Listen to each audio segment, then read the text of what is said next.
السلام علیکم۔ کیس کے ناول پہ آپ سب کو ویلکم۔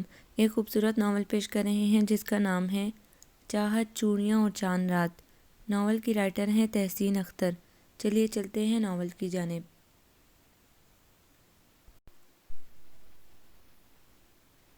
پتہ نہیں سمجھتا کیا ہے خود کو، اشمل فاتر سے خوب لڑنے جھگڑنے کے بعد بڑے آف موڈ میں باہر آئی تھی۔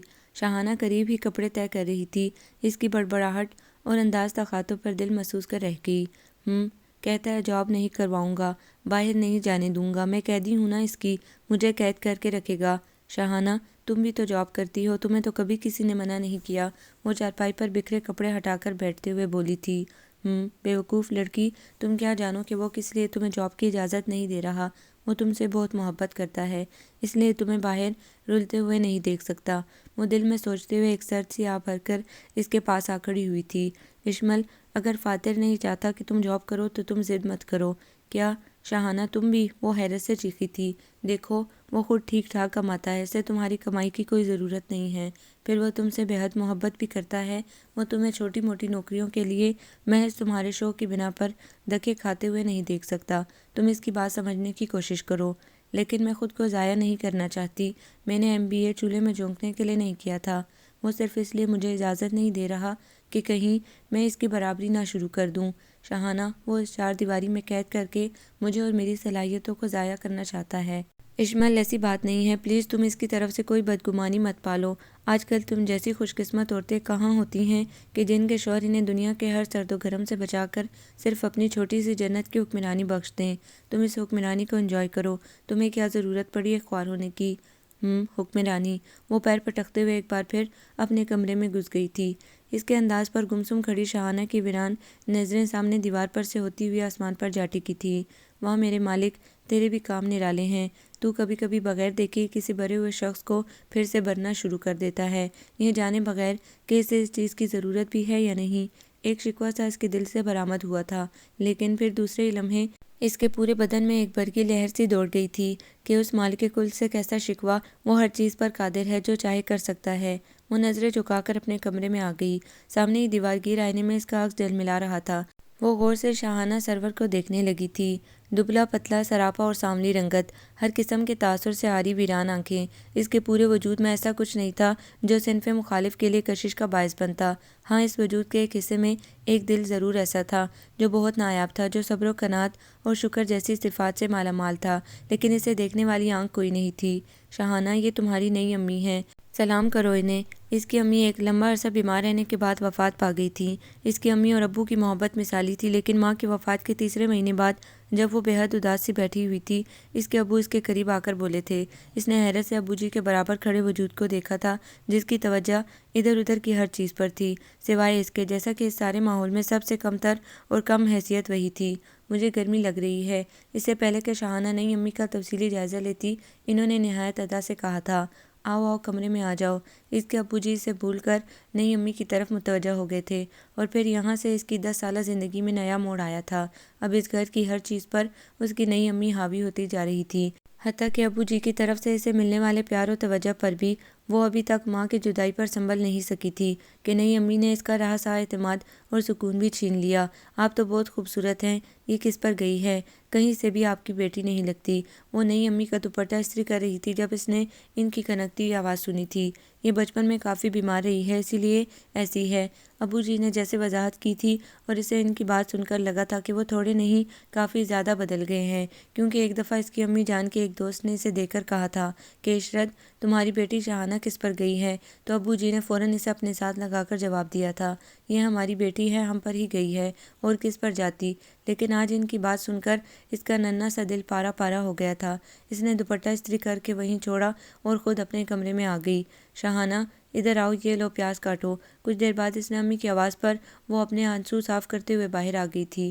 یہ پیاز کاٹ لے گی، یہ تو ابھی چھوٹی ہے۔ اسے چھری اور پلیٹ اٹھاتے دیکھ کر اس کے ابو جی بولے تھے، چھوٹی کہاں ہے، اس کی عمر کی لڑکیاں تو سارا گھر سنبھالتی ہیں، اور ویسے بھی لڑکیوں کو چھوٹی عمر میں گھر کے کاموں کی عادت ڈالنی چاہیے، لیکن اگر آپ کو اس کا کام کرنا برا لگتا ہے تو میں آئندہ اس سے کچھ نہیں کرواؤں گی۔ ارے نہیں نہیں، میں نے تو یوں ہی ایک بات کی تھی۔ ان کی بات پر وہ گھبرا گئے تھے۔ وہ فوزیہ بیگم کو کسی صورت ناراض نہیں کرنا چاہتے تھے، ویسے ویسے بھی عشرت کی لمبی بیماری نے انہیں بہت تنہا کر دیا تھا، اور اب فوزیہ بیگم نے جس طرح انہیں سمیٹا تھا وہ ان کے بہت ممنون تھے۔ وہ ڈھیر سارے پیاز اس کے سامنے رکھ کر خود واش روم میں گھس گئی تھی۔ شاہانہ نے کبھی ایسے کام نہیں کیے تھے، ان کی ملازمہ ہی ایسے کام کرتی تھی۔ چھری 2 دفعہ اس کی انگلی کو چھل گئی، اس کی انگلی سے خون قطروں کی صورت رس رہا تھا، لیکن وہ ڈیڑھ بنی پیاز کاٹنے کی کوشش کرتی رہی تھی۔ اور پھر اس کے بعد گھرداری سکھانے کے نام پر فوزیہ بیگم نے ڈھیر سارے کام اس کے ذمہ لگا دیے تھے۔ وہ اسکول سے آنے کے بعد جو کام شروع کرتی تو شام تک مصروف ہی رہتی۔ سرور صاحب نے شاپنگ بیگ بیڈ پر پھینکا اور خود جوتے اتارنے لگے تھے۔ یہ کیا ہے؟ مسکرا کر پوچھنے لگیں۔ یہ شاہانہ کا یونیفارم ہے اور ساتھ ایک سوٹ بھی۔ کیا شاہانہ کا؟ فوزیہ بیگم کے ہاتھ سے گلاس چھوٹتے چھوٹتے بچا تھا۔ وہ تو اب تک اس خوش فہمی میں تھی کہ سرور صاحب کو ان کے علاوہ دنیا میں کچھ اور نظر ہی نہیں آتا، جبکہ سامنے پڑا شاپنگ بیگ اس سوچ پر ان کا منہ چڑھا رہا تھا۔ اور میرے لیے؟ فوزیہ بیگم نے اٹھلا کر کہا تھا۔ تمہیں بھی ضرورت تھی تو مجھے بتا دیا ہوتا، میں ضرور لے آتا، لیکن خیر کل تمہارے لیے بھی سوٹ آ جائیں گے۔ مجھے ضرورت ہے یا نہیں یہ ایک الگ بات ہے، لیکن جب آپ بازار گئے تھے تو کیا آپ کا دل نہیں چاہتا کہ آپ اپنی پسند سے میرے لیے کچھ لاتے؟ ضرورت اور محبت میں بہت فرق ہوتا ہے صاحب جی، میں ضرورت سے کچھ لوں گی تو نہیں آئے گا، ہاں آپ کا محبت سے لایا ہوا تحفہ مجھے جان سے بھی عزیز ہوگا۔ فوزیہ بیگم ان کے قریب بیٹھ کر نہایت لاڈ سے بولی تھی۔ حالانکہ شاہانہ کے سوٹ دیکھ کر دل جل کر کباب ہو گیا تھا، لیکن ابھی وہ کوئی محاذ نہیں کھولنا چاہتی تھی۔ محبت سے؟ سرور صاحب کی ویران آنکھیں لمحہ بھر میں جگمگانے لگی تھیں، ساری تھکاوٹ پل بھر میں ہوا ہو گئی تھی۔ بہت عرصہ ہوا تھا انہیں ایسے ریشمی لہجے میں کبھی کسی نے مخاطب نہیں کیا تھا، نہ سے کوئی فرمائش نہیں کی تھی۔ عشرت کی لمبی بیماری میں کھو کر وہ جیسے ہر لطیف احساس سے عاری ہو گئے تھے۔ اب جب فوزیہ بیگم نے سوئے ہوئے جذبات کو جگایا تھا تو وہ خود کو نئے سرے سے زندہ محسوس کرنے لگے تھے۔ ہاں محبت سے؟ وہ لچکیلی شاخ کی مانند ان کے کندھے پر جھک گئی تھی۔ تو چلو پھر ابھی چلتے ہیں۔ اس انداز میں وہ ان سے جان بھی مانگتی تو وہ بھی نکال کر ہتھیلی پر رکھ دیتے۔ نہیں ابھی نہیں، ابھی آپ تھکے ہوئے آئے ہیں، شام کو چلیں گے۔ آپ فریش ہو جائیں، میں کھانا لے کر آتی ہوں۔ شاہانہ نے کھانا کھا لیا ہے؟ واش روم کی طرف جاتے ہوئے انہوں نے پوچھا۔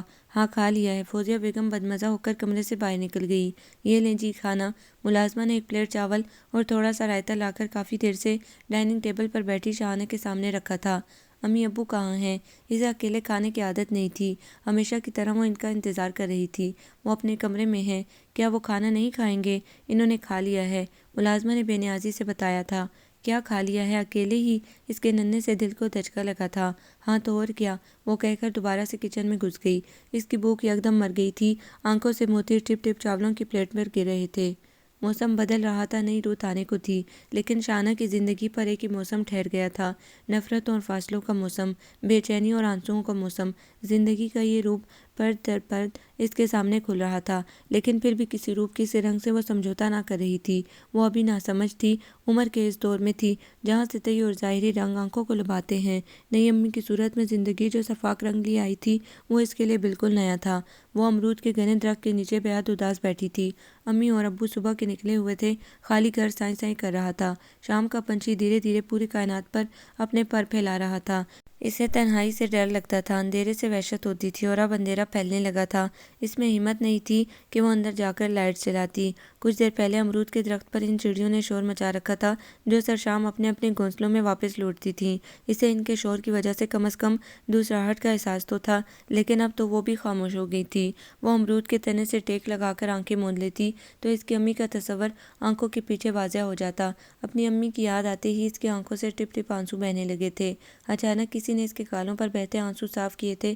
اس نے ہڑبڑا کر آنکھیں کھولی تھیں۔ جب دونوں وقت ملتے ہوں تو رونا نہیں چاہیے۔ وہ ابھی تک شوق کی کیفیت میں تھی، جبکہ آنے والا بے تکلفی سے اپنا چھوٹا سا سفری بیگ ایک طرف رکھ کر اس کے پاس زمین پر بیٹھ چکا تھا۔ وہ اور زور و شور سے رونے لگی تھی۔ اب تو ایک عرصہ ایسا لہجہ، ایسا انداز خواب ہو چکا تھا۔ ارے یہ کیا؟ مجھے لگتا ہے آپ کو میری بات سمجھ میں نہیں آئی۔ خدا کے لیے چپ ہو جائیے اور مجھے بتائیے کیا ہوا ہے؟ کسی نے کچھ کہا ہے آپ سے؟ اس کے لہجے میں کچھ ایسا تھا کہ شاہانہ چپ ہو گئی۔ آپ؟ وہ اسے پہچان نہ سکی تھی۔ ویری گڈ، یہ ہوئی نا بات۔ اب بالکل نہیں رونا، میں فاتح اعجاز ہوں، فوزیہ بیگم، یعنی کہ آپ کی امی کا بھانجا۔ نئی امی کا بھانجا، اس نے زیر لب دہرایا تھا۔ وہ جو اس تنہائی اور اندھیرے میں اس شخص کو کوئی فرشتہ سمجھ بیٹھی تھی، اب وہ اسے اتنے ہی فاصلے پر بیٹھا ہوا نظر آ رہا تھا، کیونکہ اس کا تعلق نئی امی سے تھا، اور نئی امی کے حوالے سے شاہانہ کے پاس کوئی اچھی یاد نہیں تھی۔ آنٹی کہاں ہیں اور گھر میں اتنا اندھیرا کیوں ہے؟ وہ ادھر ادھر دیکھتے ہوئے بولا تھا۔ وہ اور ابو کہیں گئے ہوئے ہیں، وہ آہستہ سے بولی۔ آپ ساتھ نہیں گئی؟ نہیں، کیوں؟ ویسے ہی اس نے نظر چرائی تھی، ویسے ہی اب وہ لوگ آپ کو ساتھ لے کر نہیں گئے۔ فاتر اعجاز اس کے آنسوؤں کا سبب جان چکا تھا۔ وہ چپ رہی۔ فوزیہ آنٹی ایسی تو نہیں تھی کہ ستیلی ماں کا روایتی کردار ادا کرتی، پھر انہوں نے آپ کے ساتھ ایسا کیوں کیا؟ وہ مد مقابل کے اندر تک اترنے کا فن جانتا تھا، اس لیے اس کا اگلا سوال ایسا تھا کہ شاہانہ یک ٹک اسے دیکھنے لگی۔ کچھ پوچھا ہے میں نے؟ اس وقت مجھے فوزیہ آنٹی کا بھانجا نہیں بلکہ اپنا دوست سمجھے۔ وہ پھر رونے لگی۔ نہیں امی، اور اس کا تعلق ایسا نہیں تھا کہ وہ ان سے وابستہ کسی رشتے سے اچھی امید لگاتی۔ اوکے پھر میں چلتا ہوں۔ جس گھر میں آپ اعتماد کے قابل نہ ہوں وہاں آپ کو نہیں ٹھہرنا چاہیے۔ وہ بیگ اٹھا کر کھڑا ہو گیا تھا۔ وہ جانتا تھا کہ اگر وہ فوزیہ آنٹی کی وجہ سے رو رہی ہے تو پھر ان کے کسی رشتہ دار کو کب اپنا سمجھے گی، لیکن اسے اس معصوم سی لڑکی پر بے حد ترس آ رہا تھا۔ وہ جانے کے لیے اٹھا تو شاہانہ کو ارد گرد پھیلی ہولناک تاریکی کا احساس ہوا تھا۔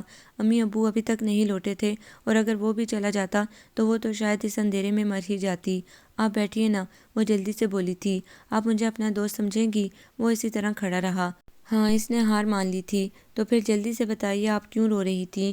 وہ دب سے نیچے بیٹھ گیا تھا اور شاہانہ گھٹنوں پر ٹھوڑی ٹکا کر سارے دکھ ایک ایک کر کے اس سے کہتی گئی۔ اس نے مذاق کیا تھا یا واقعی شاہانہ سرور کو دوست سمجھا تھا؟ بہرحال وہ اس سے یہ رشتہ استوار کر چکی تھی۔ جب اندر باہر بے حد گھٹن ہو، تنہائی ہو، تو ایسے میں تازہ ہوا کا ایک جھونکا بے حد بھلا لگتا ہے۔ میں بہت اکیلی ہوں، میرا کوئی نہیں ہے، ابو بھی میرے نہیں رہے ہیں۔ کبھی کبھی تو میں سوچتی ہوں مجھے مر جانا چاہیے، مجھے زندہ رہنے کا کوئی حق نہیں ہے۔ اس کا نازک وجود ہچکیوں سے ہل رہا تھا اور سانولے چہرے پر نمکین آنسو چمک رہے تھے۔ شاہانہ، ایسے نہیں سوچتے، وقت کبھی ایک سا نہیں رہتا۔ ہو سکتا ہے یہ آپ کے لیے آزمائش ہو، آپ بہادر بن کر ہر آزمائش کا مقابلہ کریں، اور اب آپ کو یہ گلہ نہیں ہونا چاہیے کہ آپ اکیلی ہیں۔ آپ اکیلی نہیں ہیں، میں آپ کے ساتھ ہوں، آپ کا دوست ہوں۔ آج سے آپ کا ہر دکھ میرا دکھ اور میری ہر خوشی آپ کی خوشی ہے۔ فاتر اعجاز نے اسے تسلی دینے کے لیے بہت بڑی بات کہہ دی تھی۔ اتنے میں گیٹ کھلا تھا اور امی ابو اندر چلے آئے تھے۔ وہ دونوں انہیں دیکھ کر اٹھ کھڑے ہوئے۔ فاتر، میرا بچہ، میرا فاتر۔ فوزیہ آنٹی بھاگتی ہوئی آئی تھی اور فاتر سے لپٹ گئی تھی۔ گھر آوازوں سے بھر گیا تھا، تنہائی کا پردہ پھٹ گیا تھا۔ آج کی رات ایک شخص کے آنے سے جگمگا اٹھی تھی۔ فوزیہ بیگم فاتر کو دیکھ کر خوش تھیں، اور سرور صاحب انہیں خوش دیکھ کر خوش تھے، اور شاہانہ کے دل و دماغ میں ایک بات ترازو ہو کر اسے ہواؤں میں اڑا رہی تھی کہ آج سے آپ کا ہر دکھ میرا دکھ اور میری ہر خوشی آپ کی خوشی ہے۔ جب ہم تھکن سے اپنے بحال ہو کر نگاہ ڈالیں گے راستوں پر، تو جاگتی آنکھ دیکھ لے گی کہ ہو کا عالم بھی چھٹ گیا ہے اور خوشی کے سفر کا راستہ سرخ گلابوں سے اٹ گیا ہے۔ فاتر، تم عید تک تو رکو گے نا؟ فوزیہ آنٹی کے پوچھنے پر قریب ہی ڈریسنگ کرتی ہوئی شاہانہ کا رواں رواں کان بن گیا تھا۔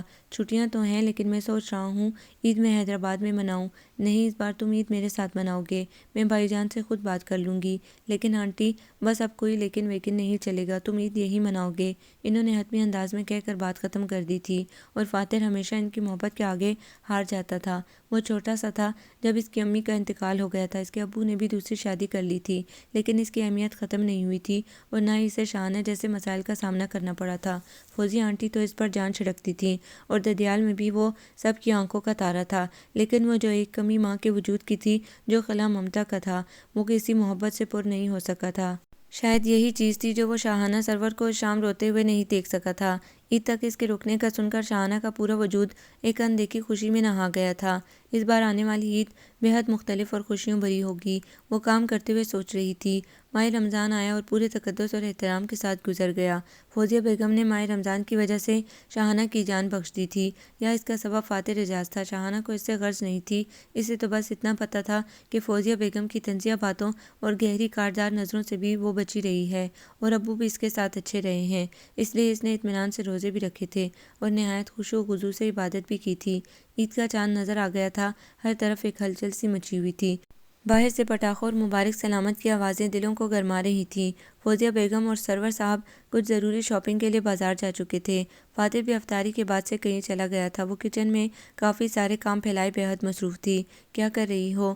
فاتر کی آواز اچانک اس کی پشت سے ابھری تھی۔ خود ہی دیکھ لو، آپ جناب کا تکلف تو کب کا ختم ہو چکا تھا، مصروف ہو بے حد۔ وہ سامنے آ گیا۔ چھوڑو یہ سب، بعد میں ہوتا رہے گا، میرے ساتھ چلو۔ لیکن کہاں؟ اس کی کلائی فاتر کے مضبوط ہاتھ میں تھی۔ بتاتا ہوں تم آؤ تو۔ وہ اسے باہر لے آیا تھا۔ اماں، ہم ذرا بازار جا رہے ہیں، آپ گھر کا خیال رکھنا۔ اماں باہر بیٹھی خشک میوجات صاف کر رہی تھی۔ آج کام زیادہ تھا اس لیے شاہانہ نے انہیں اب تک روک رکھا تھا، ورنہ وہ افطاری سے پہلے ہی گھر چلی جاتی تھی۔ بازار، لیکن فاتر اتنا کام ہے اور اگر امی آ گئی تو وہ ناراض ہوں گی، وہ چلاتی رہ گئی تھی۔ لمحوں میں ہی بائک سڑک پر فراٹے بھرنے لگی تھی۔ جلدی میں اسے کپڑے بدلنے کا وقت کہاں ملا تھا۔ براؤن کلر کا سادہ سوٹ جا بجا گھی کے دبوں سے بھرا ہوا تھا۔ اس سے یکدم ڈھیر و شرمندگی نے آ گھیرا۔ چلو اترو اب۔ نیچے اتر کر اس نے ایک نظر فاتر پر ڈالی۔ لائٹ پنک شرٹ اور بلیک پینٹ میں سلیقے سے بنے ہوئے بالوں اور خوشبو میں مہکتے فاتر کے ساتھ چلتی ہوئی وہ بالکل بھی اچھی نہ لگ رہی تھی۔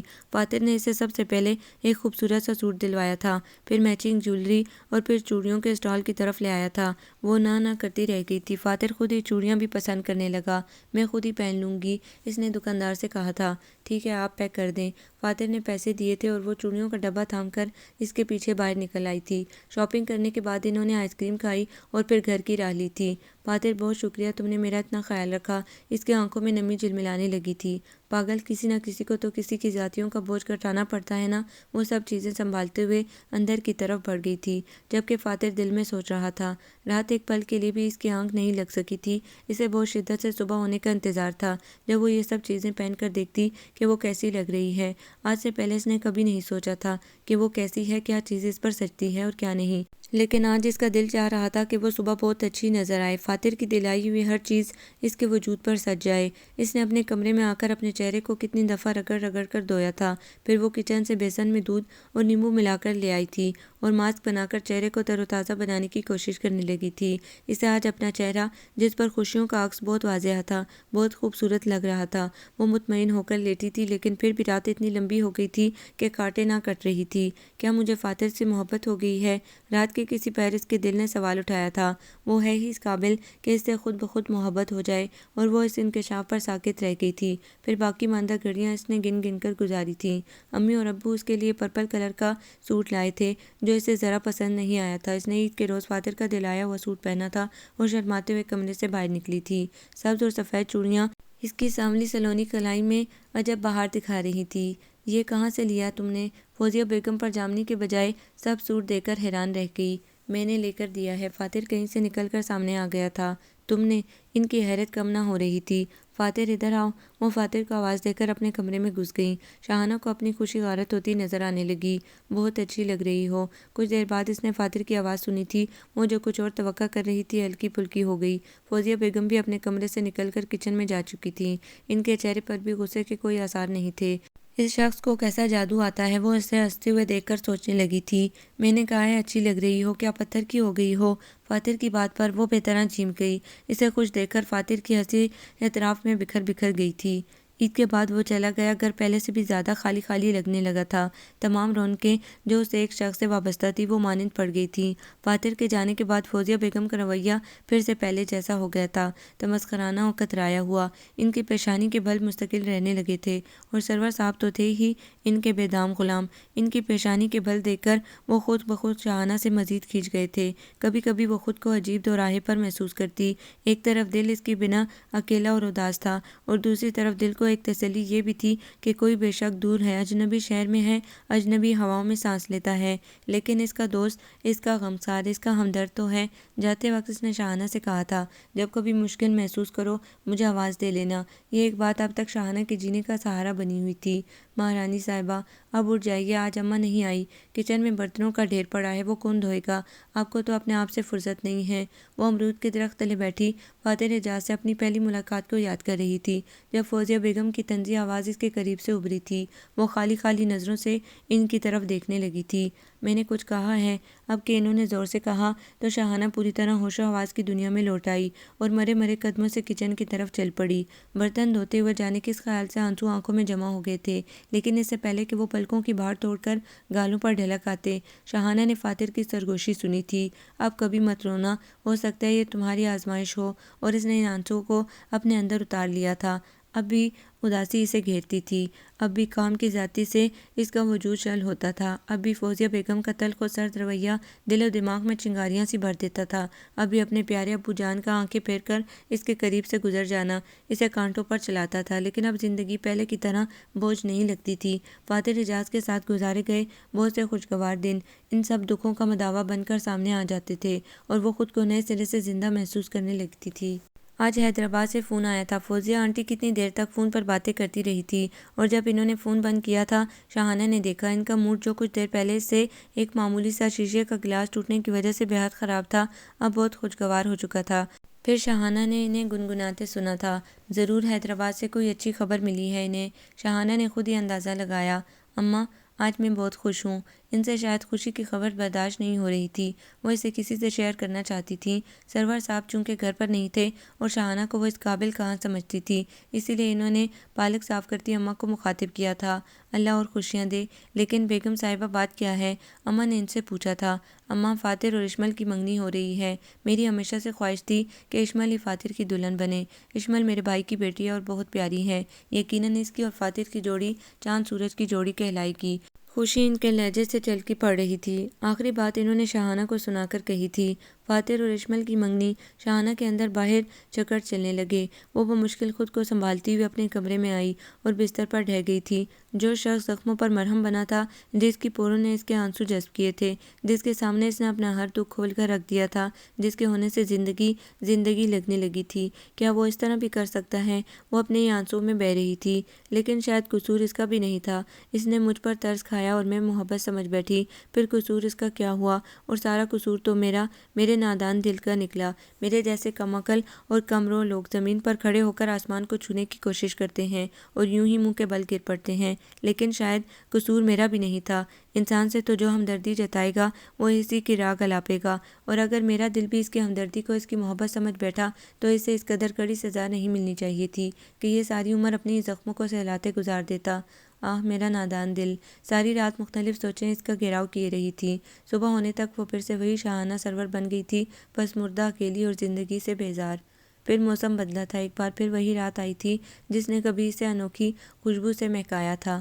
رمضان کی مبارک ساعتیں لمحہ لمحہ گزر رہی تھیں، لیکن اب عبادتوں میں اس کا دھیان پہلے کی طرح نہیں لگتا تھا۔ وہ بہت کوشش کرتی کہ کم از کم اپنے خدا کے حضور حاضر ہوتے وقت اس کے دل میں کوئی ملال نہ ہو، لیکن وہ نہایت کمزور انسان تھی۔ اس نے اس پورے مہینے کے ہر مقدس ساتھ میں یہی دعا مانگی تھی کہ اللہ اس کے دل کو سکون بخش دے۔ چاند رات ایک بار پھر اس کے آنگن میں اتری تھی اور وہ تنہا اپنے کمرے میں لیٹی ہوئی تھی۔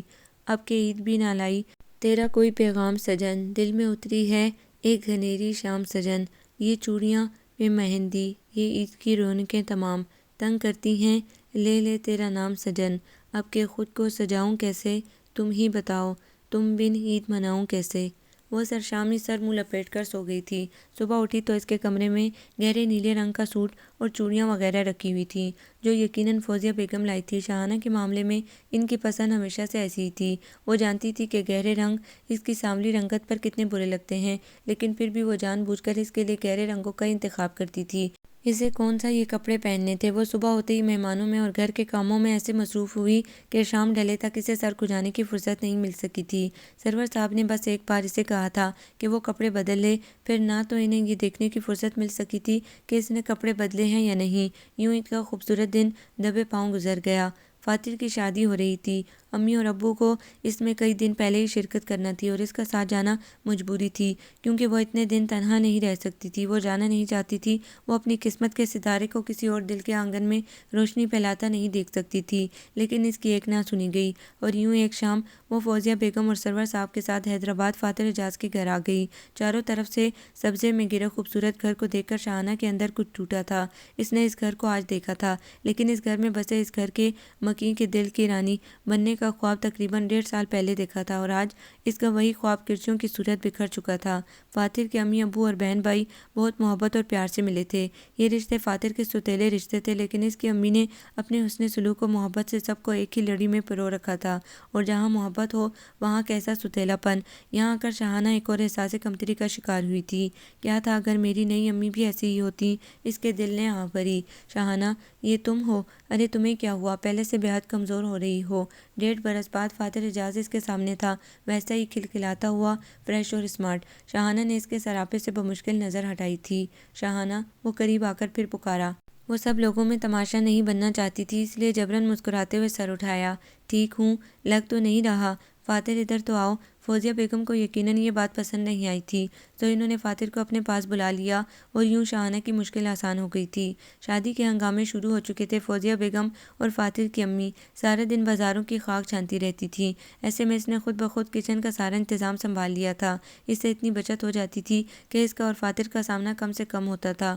فاتر کا رویہ اب بھی شاہانہ سے پہلے جیسا تھا، مہربان اور ہمدرد، لیکن وہ اپنے دل کا کیا کرتی جو توقعات کی سب حدیں پھلانگ کر ناقابل واپسی راستوں پر کھڑا تھا۔ کیا کر رہی ہو؟ وہ اپنے خیالوں میں مگن برتن دھو رہی تھی جب اس نے قریبی فاتر کی آواز سنی۔ اسے چاند رات کی وہ شام یاد آئی تھی اور یہی ایک فکرہ، وقت کتنی جلدی بدل جاتا ہے، اس نے سوچا تھا۔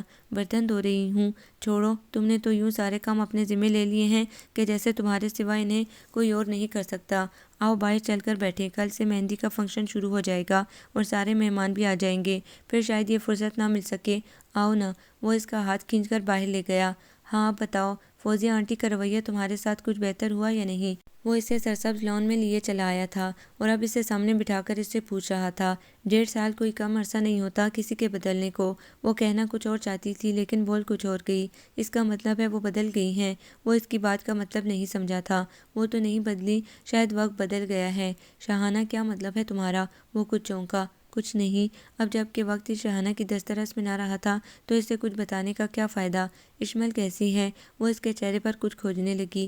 اچھی ہے، ویل ایجوکیٹڈ ہے، گلنے ملنے والی، اور سب سے بڑھ کر یہ کہ میری پسند کے ساتھ ساتھ میری پوری فیملی کی پسند ہے۔ فوزیہ آنٹی اور امی اس کی طرف گئی ہیں، تم بھی مل آتی اس سے۔ مل لوں گی، 2 دن بعد اسے یہیں تو آنا ہے، وہ کھوئے کھوئے لہجے میں بولی۔ اوہ، میں نے چولہے پر دودھ چڑھایا ہوا تھا، دیکھوں کہیں ابل نہ جائے۔ کہتے ہوئے وہ تیزی سے اٹھ کر اندر کی جانب بڑھ گئی۔ فاتر اس کے عجیب و غریب رویے کی وجہ تلاش کرنے لگا تھا۔ اپنی اپنی دنیا، اپنی اپنی ذات، ہاتھ میں اپنے سورج، آنکھوں میں برسات۔ اشمل بہت خوبصورت تھی، دلہن بن کر تو اور بھی خوبصورت لگ رہی تھی۔ یوں لگ رہا تھا فاتر کے کمرے میں کوئی پری اتر آئی ہو۔ سب لوگ دلہن کے ارد گرد جمع تھے، فاتر کو چھیڑ رہے تھے، ہنسی مذاق کر رہے تھے۔ شاہانہ سب کی نظر بچا کر باہر آ گئی۔ ڈرائنگ روم میں لگے دیو قامت آئینے میں یوں ہی اس نے اپنا عکس دیکھا تھا۔ ہلکی گلابی کام والے سوٹ میں اس کی سانولی رنگت بے حد نمایاں ہو رہی تھی۔ اندر کی تھکاوٹ نے چہرے کی ساری شادابی چوس لی تھی اور وہ بے حد تھکی ہوئی لگ رہی تھی۔ اچھا ہوا فاتر اعجاز، تم نے اشمل سے شادی کر لی، میں بھلا تمہارے قابل کب تھی؟ وہ اندر آ کر اپنا سامان سمیٹنے لگی۔ کل ولیمے کے بعد انہیں واپس کراچی چلے جانا تھا کیونکہ سرور صاحب کی چھٹیاں ختم ہو رہی تھیں۔ اپنا گھر اب اس سے بہت اجنبی لگتا تھا، دل تو وہ وہیں حیدرآباد والے سرسبز گھر میں چھوڑ آئی تھی۔ وہ پیروں بیٹھی در و دیوار کو تکا کرتی تھی۔ میرا خیال ہے اب ہمیں شاہانہ کی بھی شادی کر دینی چاہیے، ایک دن اسے یوں گمسم بیٹھے دیکھ کر سرور صاحب نے فوزیہ بیگم سے کہا تھا۔ ہاں، میرا بھی یہی خیال ہے۔ فوزیہ بیگم کو اب خود اس لڑکی کی خاموشیوں سے بہت وحشت ہوتی تھی۔ وہ انہیں کسی روح کی طرح لگا کرتی جو سارا دن گھر کے ایک سے دوسرے کونے میں چکراتی پھرتی تھی۔ کوئی رشتہ ہے تمہاری نظر میں؟ وہ فوزیہ بیگم کی طرف سے مثبت جواب پا کر خوش ہو گئے تھے۔ رشتہ؟ اچھے رشتہ اتنی آسانی سے کہاں ملا کرتے ہیں، اور پھر آج کل کے دور میں لڑکے والوں کے 100 مطالبات ہوتے ہیں۔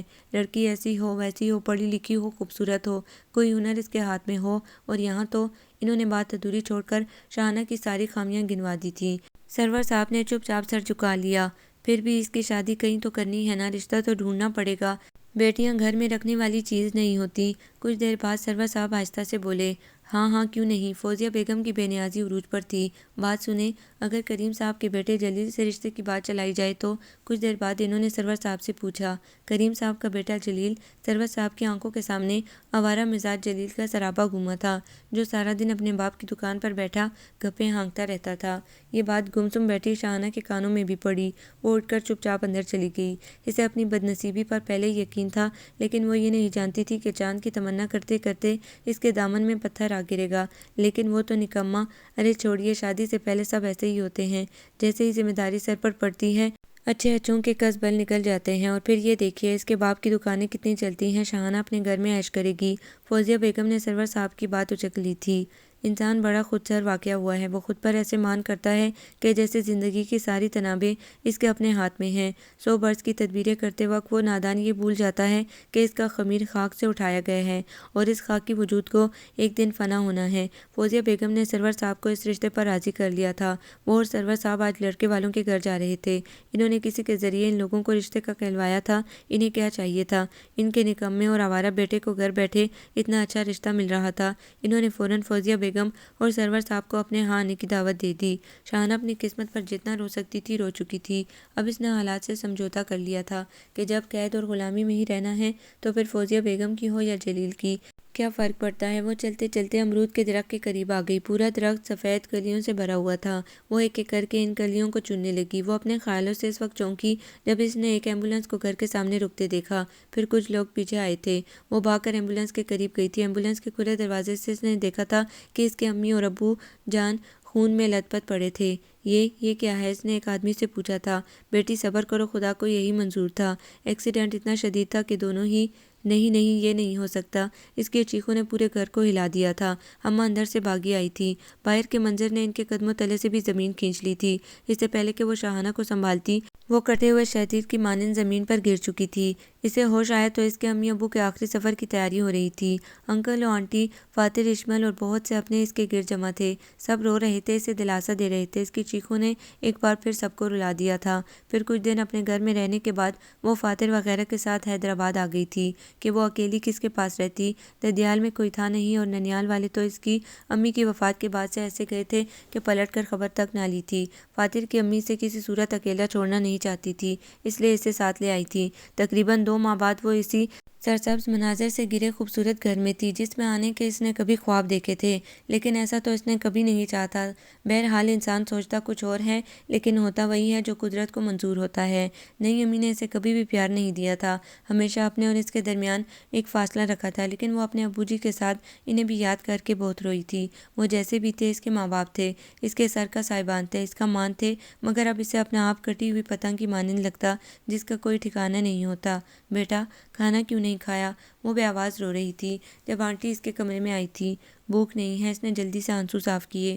بھوک کیوں نہیں ہے؟ تم نے صبح بھی کچھ نہیں کھایا، ایسے تو زندگی نہیں گزرے گی، مرنے والوں کے ساتھ مرا تو نہیں جاتا نا، تھوڑا سا کھا لو بیٹا۔ آنٹی بھوک نہیں ہے، وہ بے بسی سے بولی تھی۔ کیا ہوا؟ اتنے میں اشمل اور فاتر اندر آئے تھے۔ ہونا کیا ہے؟ یہ پاگل کھانا نہیں کھا رہی ہے، تم لوگ ہی اسے سمجھاؤ۔ آنٹی پیچھے ہٹ گئی تھی۔ کب تک نہیں کھاؤ گی؟ کھانے سے منہ نہیں موڑتے، اللہ ناراض ہوتا ہے۔ فاتر نے ٹرے اس کے سامنے رکھی۔ وہ پلیٹ میں تھوڑے سے چاول نکال کر کھانے لگی۔ آج بھی وہ فاتر اعجاز کی بات کو رد کرنے کی ہمت نہیں کر سکتی تھی۔ آہستہ آہستہ گزرتا وقت ہر زخم کا مرہم بنتا گیا تھا۔ یہ سب لوگ بہت اچھے تھے، انہوں نے اسے بہت محبت اور توجہ دی تھی۔ وہ ان سب کی بہت مشکور تھی۔ وہ اب کہیں جاب کرنا چاہتی تھی تاکہ اپنا بوجھ خود اٹھا سکے۔ پہلے تو کوئی نہیں مانا تھا، لیکن پھر یہ سوچ کر سب لوگ چپ ہو گئے کہ اچھا ہے باہر نکلے گی تو اس کا دل بہل جائے گا۔ وہ BA پاس تھی۔ فاتر نے اپنے ایک دوست کی فرم میں اسے مناسب سی جاب دلوا دی تھی۔ یوں وقت جو پہلے کسی طور نہیں کرتا تھا اب نہ صرف آسانی سے کٹنے لگا تھا بلکہ اسے بہت ساری فضول سوچوں سے چھٹکارا بھی مل گیا تھا۔ ایسے کیوں بیٹھی ہو؟ شام ہو رہی ہے، اٹھو اندر چلو۔ فاتر کی آواز پر اس کی ساکت وجود میں حرکت ہوئی تھی اور وہ اٹھ کر اندر چلی گئی تھی۔ کچھ دیر بعد مغرب کی اذانیں ہونے لگیں۔ اس نے وضو کر کے نماز پڑھی، پھر باہر آ گئی تاکہ کوئی کام ہو تو وہ کر دے۔ اس نے دیکھا کہ اشمل کا منہ ابھی تک پھولا ہوا تھا، غالباً اسے فاتر سے جاب کرنے کی اجازت نہیں مل سکی تھی۔ شاہانہ کو اشمل پر حیرت ہو رہی تھی، کوئی اسے صرف اپنی نظروں کے سامنے رکھنا چاہتا ہے اور وہ گھر کی چار دیواری سے نکل کر در بدر پھرنے میں خوشی محسوس کر رہی ہے۔ کیا ہوا؟ بات بنی؟ کچن میں ملازمہ کھانا تیار کر رہی تھی۔ وہ اشمل کے پاس آ بیٹھی تھی۔ یہ جانے خود کو کیا سمجھ رہا ہے، ابھی تو میں شرافت سے اجازت مانگ رہی ہوں، ورنہ کرنا تو مجھے وہی ہے جو میرا دل چاہے گا۔ ویسے بھی میں اس کی قید سے تنگ آ گئی ہوں، یہ بھی کوئی زندگی ہے؟ نہ کوئی تھرل، نہ ایکٹیویٹی، بس ایک کمرے سے دوسرے کمرے میں پھرتے ہوئے صبح سے شام کیے جاؤ۔ اشمل امیر باپ کی بیٹی تھی جو آزاد ماحول میں پلی بڑھی تھی۔ شادی کے بعد کچھ عرصہ تو سیر و تفریح اور دعوتوں میں گزر گیا تھا، اس لیے اسے کوئی بوریت محسوس نہیں ہوئی تھی، لیکن جب تو معمول کی زندگی شروع ہوئی تو اسے سب کچھ فضول اور بور لگنے لگا اور اس کا حل اس نے یہ نکالا تھا کہ جاب کی جائے، لیکن فاتر کو یہ کسی صورت گوارا نہیں تھا۔ تم آج کہاں گئی تھی؟ شام کو فاتر آفس سے آتے اشمل پر چڑھ دوڑا۔ میں پوچھ رہا ہوں تم کہاں گئی تھی؟ وہ لاپرواہی سے میگزین پڑھتی رہی۔ شاہانہ اور امی بھی قریب ہی بیٹھی ہوئی تھیں۔ فاتر کو اس کے انداز نے مزید ترش دلا دیا۔ حماد ٹیکسٹائل، اس نے ٹھنڈے لہجے میں جواب دیا تھا۔ مگر کیوں؟ ظاہر ہے جاب کے لیے۔ جاب جاب جاب، یہ خناس تمہارے دماغ سے نکل کیوں نہیں جاتا؟ جب میں نے تمہیں منع کیا تھا تو پھر تم وہاں کیوں گئی؟ بیٹا آرام سے بیٹھ کر بات کرو، یاسمین بیگم ان کے جھگڑے سے گھبرا کر بولی تھی۔ امی جان اس سے پوچھئے کہ یہ وہاں کیوں گئی تھی؟ میں نے بتایا تو ہے کہ میں جاب کرنا چاہتی ہوں، گھر میں پڑے پڑے میں تنگ آ گئی ہوں۔ تمہیں تکلیف اس لیے ہو رہی ہے نا کہ تم مجھے قید کر کے رکھنا چاہتے ہو، اور میں تمہاری قید میں رہنا نہیں چاہتی۔ فاتر، میں تمہیں کیا سمجھی تھی اور تم کیا نکلے؟ مجھے تم سے اس رویے کی توقع ہرگز نہیں تھی۔ وہ یاسمین بیگم کو نظر انداز کر کے فاتر کے سامنے آ کھڑی ہوئی تھی۔ بکواس بند کرو، کھل کر تو تم سامنے آئی ہو۔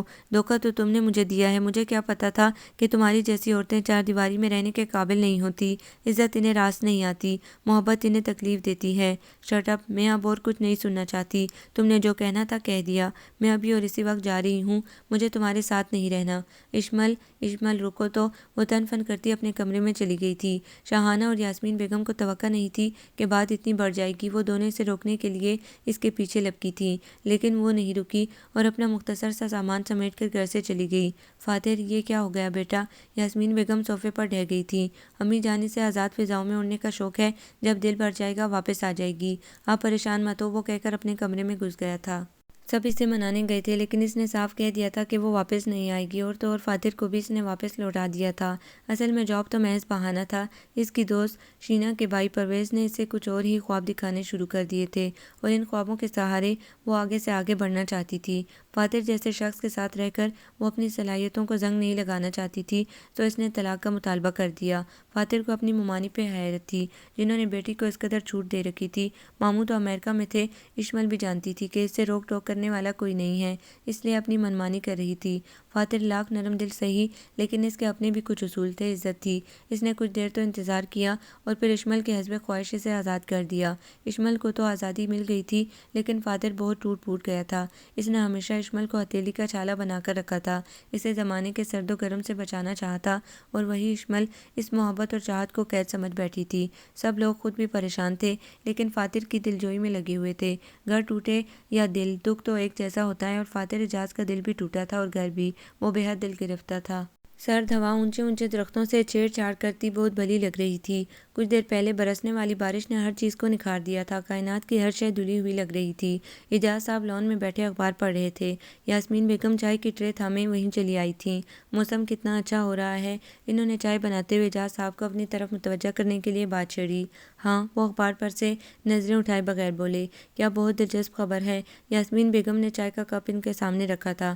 نہیں، اتنی زیادہ بھی نہیں۔ ان کی بات کا مطلب سمجھتے ہوئے وہ اخبار طے کر کے بولے۔ آپ نے فاتر کو دیکھا ہے کتنا اداس رہتا ہے؟ میں سب جانتا ہوں، میرا اپنا دل بھی اسے اداس دیکھ کر بہت دکھی ہوتا ہے، لیکن مجھے سمجھ میں نہیں آتا میں اس کے لیے کیا کروں۔ وہ چائے کا کپ اٹھا کر چسکیاں لینے لگے۔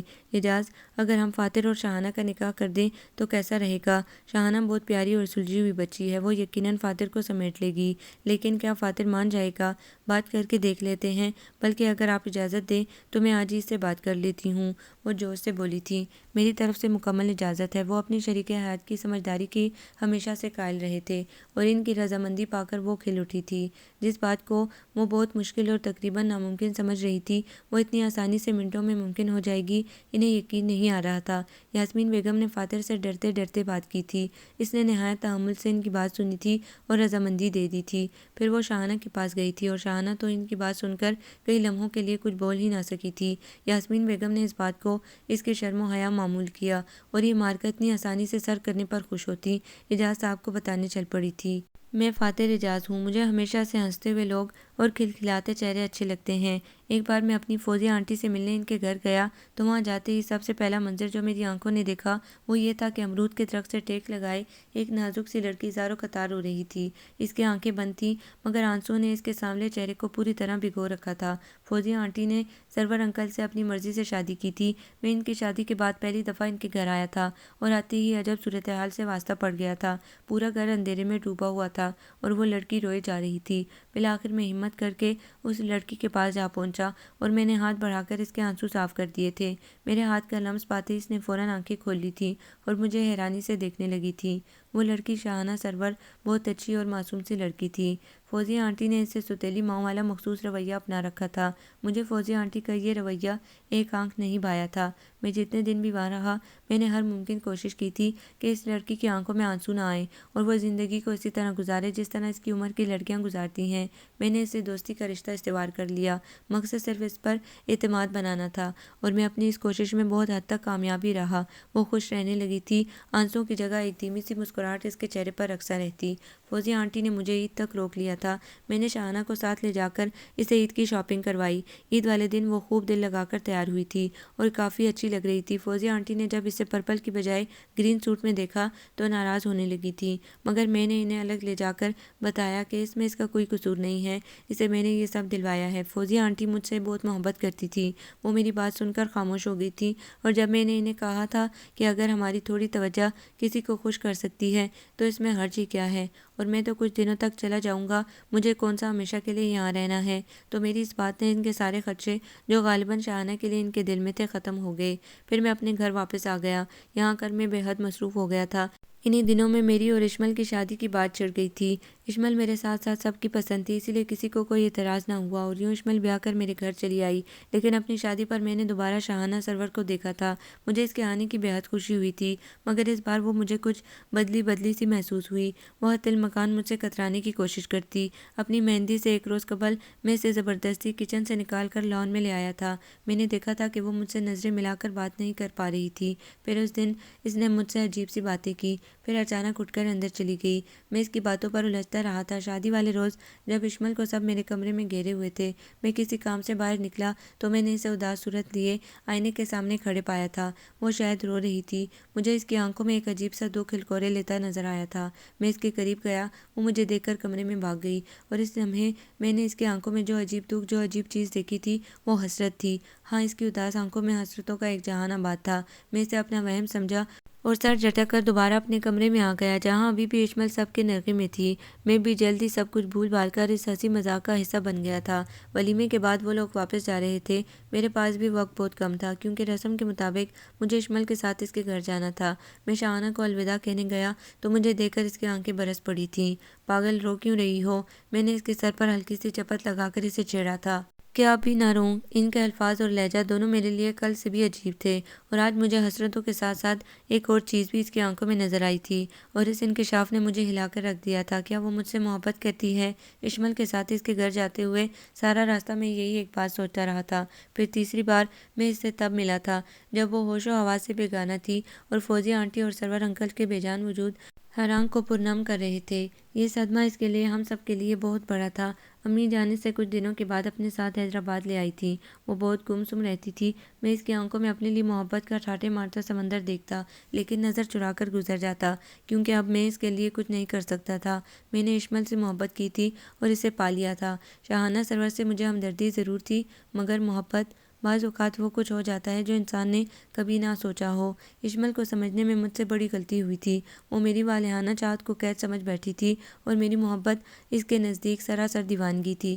اس نے مجھ سے زبردستی طلاق لے لی۔ میں اشمل کی بے وفائی پر بہت ٹوٹ پھوٹ گیا تھا۔ مجھے اب احساس ہوا تھا کہ شاہانہ کی آنکھیں ہر وقت آنسو برسانے کو کیوں بےتاب رہتی ہیں۔ آنکھیں دل کا آئینہ ہی تو ہوتی ہیں۔ میں اب شاہانہ کا دکھ محسوس کر سکتا تھا۔ مجھے اس لڑکی پر ترس آتا تھا جس نے کبھی کسی خوشی کا منہ نہیں دیکھا، اور انجانے میں ہی صحیح، میں بھی اسے دکھ دینے کا سبب ہی بنا تھا۔ میں اس سے نادم تھا، چونکہ اس غلطی میں میرا کوئی قصور نہیں تھا، اس لیے خدا کو مجھ پر ترس آ گیا۔ امی جان نے میری اور شاہانہ کی شادی کی بات کی۔ میں نے انہیں رضامندی دے دی، گو کہ اشمل کی بے وفائی کا زخم اب بھی ہرا تھا، لیکن میں اپنی فطرت سے مجبور تھا۔ میں شاہانہ کو یوں رلتے نہیں دیکھ سکتا تھا۔ شاہانہ، بچے سو گئے کیا؟ فاتر نے اپنے دونوں بچوں کو پیار سے دیکھتے ہوئے شاہانہ سے پوچھا۔ ہاں، ابھی سوئے ہیں۔ تو پھر آؤ نا، بازار چلیں۔ میں کب سے ان شیطانوں کے سونے کا انتظار ہی کر رہا تھا۔ چلیے۔ شاہانہ اس کے پیچھے پیچھے باہر نکل آئی تھی۔ بازاروں کی گہما گہمی اور رونق اپنے عروج پر تھی۔ چاند رات پورے جوبن پر تھی۔ فاتر نے اپنی پسند سے شاہانہ کو خوبصورت سا سوٹ، چوڑیاں اور دوسری چیزیں دلوائی تھیں۔ بچوں کی شاپنگ وہ کئی دن پہلے کر چکے تھے، لیکن کئی سالوں سے فاتر کا یہی معمول تھا۔ شاہانہ کو وہ ہر چاند رات پر خود بازار لے کر جاتا اور اپنی پسند کی شاپنگ کرواتا تھا۔ فاتر، ایک منٹ۔ وہ اپنی شاپنگ مکمل کر چکے تھے جب شاہانہ چوڑیوں کے ایک اسٹال کے سامنے جا رکی تھی۔ اب کیا لینا ہے؟ وہ کھڑا ہو گیا تھا۔ یہ چوڑیاں بھی کتنی خوبصورت ہیں۔ رو پہلی چوڑیوں کو دیکھ کر شاہانہ کا دل پھر مچلا تھا۔ ہاں تو یہ بھی لے لیتے ہیں۔ وہ فراغ دلی سے دکان میں گھس گیا تھا۔ وہ جانتا تھا شاہانہ کو کانچ کی چوڑیاں بہت پسند ہیں۔ جس طرح شاہانہ کا دل انہیں دیکھتے دیکھتے نہیں بھرتا تھا، فاتر کا دل انہیں خرید خرید کر تنگ نہیں پڑتا تھا، کیونکہ شاہانہ نے اشمل کی بے وفائی کے بعد جس طرح فاتر کی زندگی میں محبتوں اور چاہتوں کے دیپ جلائے تھے، اسے ہر خوشی بن کہیں بخشی تھی، اس کے آنگن کو پھولوں سے بھر دیا تھا۔ اس کے بعد کیا اس کا اتنا بھی حق نہیں بنتا تھا کہ وہ اپنی چاہت جی بھر کر اس پر نچھاور کرتا؟ وہ ڈھیر ساری چوڑیاں خرید کر باہر نکلا تو شاہانہ نے شوخی سے اپنی کلائی اس کے سامنے کر دی۔ چاند رات اس کی اس ادا پر مہک اٹھی تھی۔ فاتر نے آگے بڑھ کر محبت سے اس کی سانولی کلائی تھام لی اور چوڑیاں پہنانے لگا۔ آپ کو یہ ناول کیسا لگا؟ کمنٹس میں اپنی رائے ضرور دیں۔ ہمارے چینل کو لائک کریں، سبسکرائب کریں، شیئر کریں۔